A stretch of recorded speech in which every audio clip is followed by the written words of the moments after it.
Hey everyone, welcome to The Explainer. Today, we're diving into something that is literally reshaping our world right before our eyes. You know, when you read the headlines, it's so easy to just look at the current AI landscape as this friendly, fast-paced tech competition, right? Just a race to build the smartest chatbot or the coolest image generator. But based on the source material we're digging into today, that tells a completely different story. We are definitely not watching a standard tech race. No, we're watching a high-stakes, winner-take-most global war.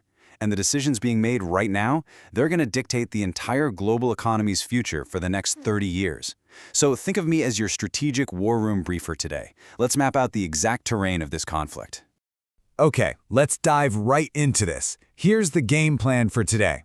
First up, we'll define the weapon of compute. Then we're going to map out the 8 competing factions. After that, we'll look at the 2 predicted winners. Fourth, we'll uncover the infrastructure and hidden fronts. And finally, what all of this actually means for the future for humanity. So we have to ask ourselves, is AI just a tech competition, or is it a full-blown global war? Well, our sources challenge our base assumptions right out of the gate. Think about it. Every previous global power struggle was fought over something static. You capture physical territory, you get more land. You capture an oil field, you own that oil field. But owning an oil field doesn't magically grow more oil. The standard public discourse completely misses the massive geopolitical reality happening behind the scenes today simply because the weapon in this war doesn't just sit still. Which brings us to Section 1, the weapon of compute. So, unlike physical territory, the weapon in this conflict multiplies and compounds. To really grasp this, we've got to look at Wright's law. It's this economic principle from the 1930s that basically says every time you double your production, your unit costs drop by about 15 to 20%. Well, compute follows Wright's law. That means whichever faction is doubling their compute the fastest is simultaneously getting cheaper and smarter. It's an unstoppable snowball effect. I mean, think about the loop. You get more compute, which trains a better model, which attracts more users, who then generate better data, which trains an even smarter model. Because of this insane compounding loop, the window for new entrants effectively slammed shut in 2024. The leaders are just running way too fast for anyone else to catch up now. Now, what's really fascinating is looking at what actually limits that compounding speed. You know, everyone in the media focuses on raw GPU counts. You constantly hear about companies buying up tens of thousands of GPUs. But GPUs, they're really just the muscle. The true binding constraint of this war is actually high bandwidth memory, or HBM. HBM is the critical nervous system telling all that muscle exactly what to do and when to do it. You could literally shove 100,000 GPUs into a single room, but without high bandwidth memory, they can't sync up. They basically just become incredibly expensive, well, space heaters. So the faction controlling the most HBM is the one that controls the absolute ceiling for AI capability. And the cost of flexing that muscle? It is snowballing rapidly. Just look at this timeline. Back in 2020, GPT-3 cost around $4.5 million to train. Jump just 3 years later to 2023, and GPT-4 cost up to $100 million. Now, fast forward to 2025, and Meta is planning up to $145 billion in total capital expenditures. If this trajectory holds up, a single training run for a frontier model in 2027 is projected to easily blow past $1 billion. To put that into perspective, that's a level of financial gravity that literally only a handful of entities on the entire planet can withstand. Moving on to Section 2, the 8 competing factions. So who can actually survive that kind of financial gravity? It's time for our rapid battlefield survey of the major players, and this brilliantly illustrates the exact war room matrix we're dealing with today. We've got 8 distinct players, and what's crazy is every single giant here has a massive structural vulnerability. OpenAI, incredible consumer reach, but they burn cash. Microsoft has enterprise lock-in, but relies heavily on OpenAI. Meta uses open source to disrupt, but they lose their proprietary edge. China leads in extreme efficiency, but they hit a hard hardware ceiling. Google has massive infrastructure, but struggles with organizational slowness. Anthropic, supreme enterprise trust, but faces heavy government friction. The Musk stack is perfectly integrated, but reliant on one highly distracted individual.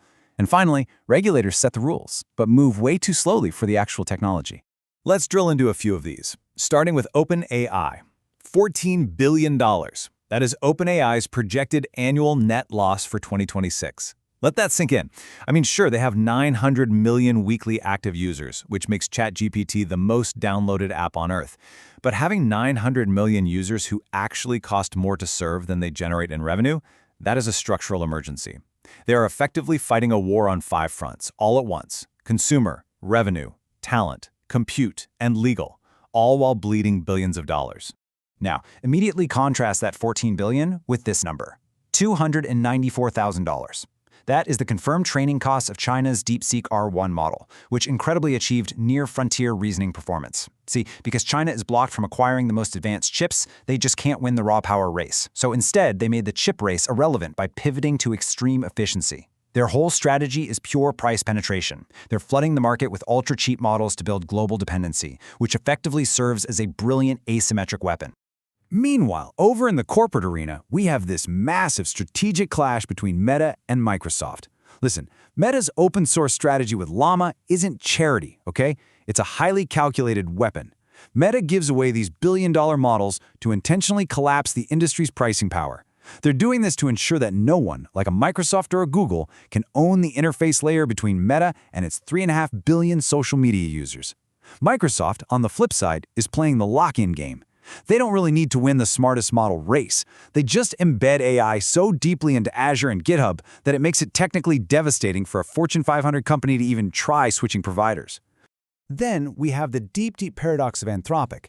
Get this, they went from $87 million to $30 billion in annualized revenue in under 3 years, specifically by being the most auditable, trusted AI company out there.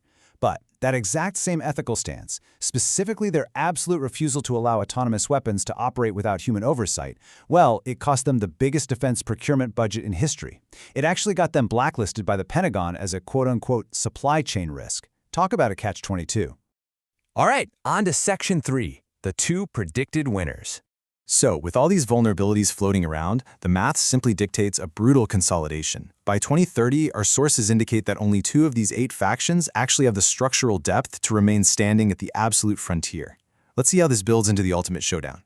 It's Google's digital substrate versus Elon Musk's physical stack. Basically, Google wins the digital physics battle, right? They own an unmatched digital foundation.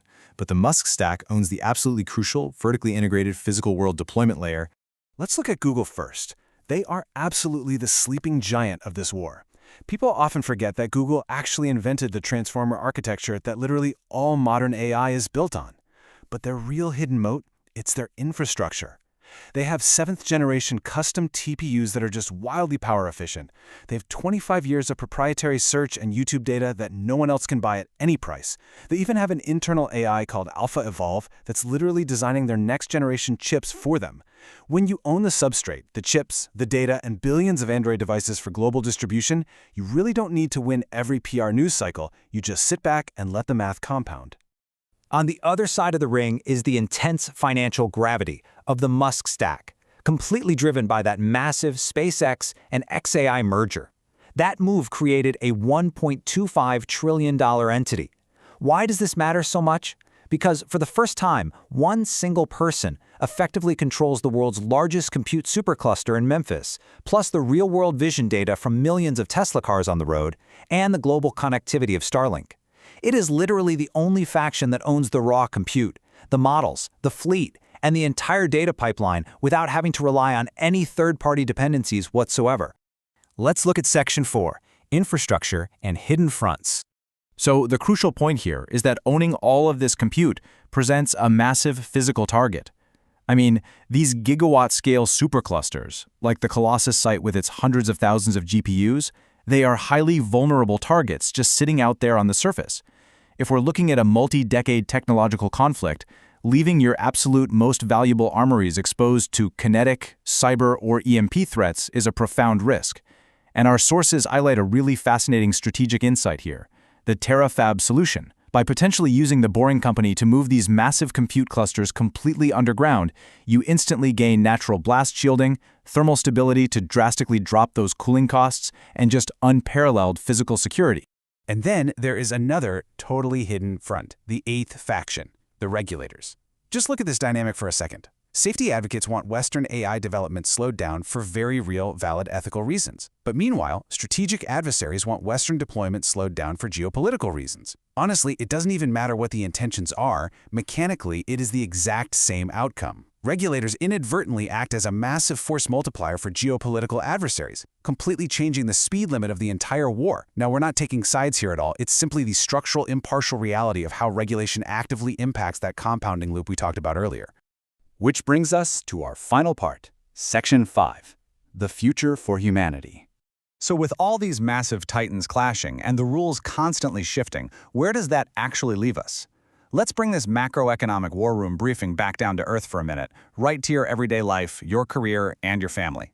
Because the stark reality is that the cost of intelligence is collapsing. We are literally applying rights law directly to human cognition. Tasks that cost $500 an hour today for highly specialized skills, they're going to cost between $5 and $10 in AI inference within a decade. That is staggering deflationary power. And what it means is that the primary value you provide in the market moving forward must be something an AI system cannot easily retrieve, synthesize, and just apply on demand. So how do you actually navigate this? Well, the sources suggest 3 really actionable takeaways. Number 1, develop irreplaceable physical world human skills. We're talking about things that require deep human empathy, physical dexterity, or complex real-world problem solving. Number 2, invest in the core infrastructure winners. You know, the ones owning the actual substrate and the energy grids. And number 3, prepare your family. The job market is structurally moving way past the rote memorization that we all learned in school. You have to actively build skills that are perfectly suited for an intelligence-abundant economy. This entire landscape is shifting beneath our feet at light speed, guys. We are watching the architecture of the next 30 years being built in real time. So I want to leave you with this final provocative thought to chew on. In a world of completely abundant, nearly free compute, what kind of intelligence are we raising in our homes? And how exactly are you positioning your own human value for the future? Thank you so much for joining me on this explainer today, and keep your eyes open. The board is definitely set and the pieces are moving.